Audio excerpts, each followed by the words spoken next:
આજે આપણે બનાવીશું લીંબુનું છાલનું અથાણું।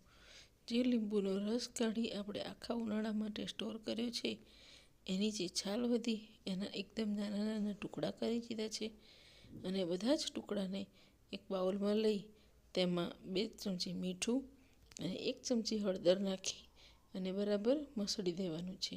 બાજુમાં ગેસ ઉપર એક કઢાઈમાં પાણી ગરમ કરવા મૂકી દીધું છે, જેમાં આપણે ઢોકળા બાફવા મૂકીએ છીએ તે રીતે એ બધો જ મસાલો એટલે કે મીઠું અને હળદરને હાથથી મસળી અને બરાબર મિક્સ કરી દેવાનું। અને તમે ટ્રેડિશનલ રીતે આપણે જેમ 6 થી 7 દિવસ મૂકી રાખી અને જ્યારે લીંબુના છાલ એકદમ સોફ્ટ પોચી થઈ જાય પછી અથાણું બનાવીએ છીએ એ રીતે પણ બનાવી શકાય। પણ જો ઇન્સ્ટન્ટ બનાવવું હોય તો આ રીતે બધો જ મસાલો એટલે કે હળદર અને મીઠુંને લીંબુમાં ભેળવી પછી એને એક થાળીમાં પાથરી દેવાનું રહેશે। આ થાળીને પછી ગરમ પાણી ઉકળવા મૂક્યું છે એ કઢાઈના ઉપર મૂકી અને એને 15 થી 20 મિનિટ સુધી ચડવવાનું છે।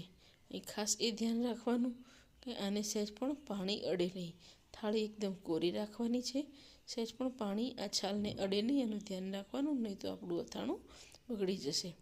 આ રીતે થાળીમાં બધું બરાબર પાથરી દઈ એને ઢાંકી અને 15-20 મિનિટ ચડવા દેવાનું। વચ્ચે તમારે ચેક કરવાનું કે લીંબુની છાલ કેટલી સોફ્ટ થઈ છે। તમે જોઈ શકો છો કે અહીંયા એક થાળી ભરી અને લીંબુની છાલ થઈ છે।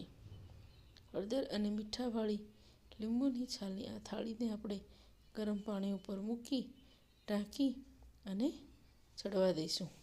હવે એ જે લીંબુનો રસ કાઢ્યો છે એમાંથી આપણે થોડોક રસ રાખ્યો છે આ અથાણામાં પાછળથી મિલાવવા માટે, અને બાકીના રસને કેવી રીતે સ્ટોર કર્યું એ મારા નેક્સ્ટ વિડીયોમાં તમે જોઈ શકશો।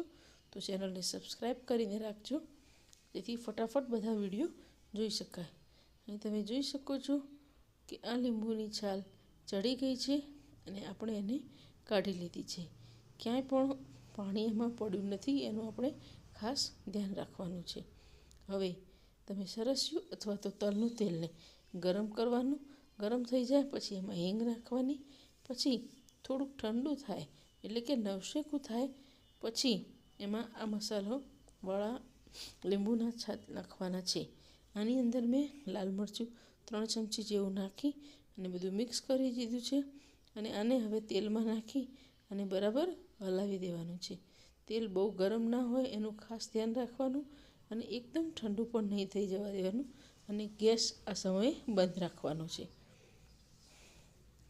હવે આપણે થોડુંક મીઠું જો જરૂર હોય તો પાછળથી નાખવાનું, જો પહેલાંનું મીઠું સપ્રમાણ હોય તો નાખવાની જરૂર નથી। અહીં તમે સાકર નાખી શકો છો, મેં ગોળનો ઉપયોગ કરી છે એ રીતે તમે ગોળ પણ નાખી શકો છો। તમારી લીંબુની છાલ છે એના પ્રમાણમાં લગભગ 1 વાટકો છાલ છે તો 1 વાટકો સમારેલો ગોળ અને જે લીંબુનો રસ રાખ્યો તો લગભગ 5 થી 6 લીંબુનો રસ નીકળે એટલો લીંબુનો રસ આપણે આમાં નાખવાનો છે। હવે લીંબુનો રસ, ગોળ, હળદર મીઠાવાળા લીંબુ અને લાલ મરચું બધી જ વસ્તુ એકદમ હલાવી દેવાની છે। અહીં તમે લવિંગ, મરી કે વરિયાળી પણ મિક્સ કરી શકો છો। તમે જોઈ શકો છો કે કેવો સરસ કલર આવ્યો છે। કાશ્મીરી મરચું છે એ વધારે પડતું તીખું નથી લાગતું એટલે મેં અહીંયા 1 ચમચી કાશ્મીરી મરચું નાખ્યું છે જેથી સરસ કલર પકડાય, અને 2 ચમચી જેવું આપણું દેશી મરચું નાખ્યું છે જેથી થોડીક તીખાશ આવે। હવે આને બરાબર હલાવી અને 3 થી 4 દિવસ રાખવાનું છે અને દિવસમાં 2 વખત એને વ્યવસ્થિત રીતે હલાવવાનું છે। તમે જોઈ શકો છો કે કેવો સરસ મસાલો આમાં ભળી ગયો છે।